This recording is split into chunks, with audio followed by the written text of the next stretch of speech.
สบายดีทุกคนมื้อนี้ก็ข้อยสิพาทุกคนมาเลาะบุญธาตุอีหังเด้อพอมาฮอดแล้วเราก็ต้องมาฝากรถไว้ก่อน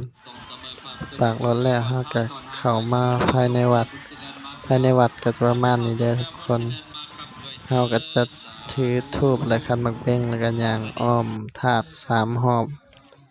แล้วเราก็จะไปกราบไหว้ขอพรต่างๆตอนนี้ก็กำลังมาจุดธูปอยู่พรสวรรค์มาจากฝากปากช่องนี่แหละน้องพี่น้องเนาะพอจุดธูปแล้วเราก็สิมาย่างอ้อมธาตุก่อน3รอบแล้วจังมากราบไหว้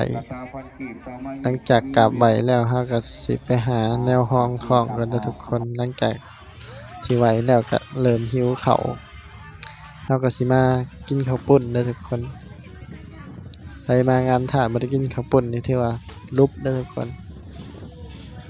หลังจากกินข้าวแล้วเราก็ย่างเลาะ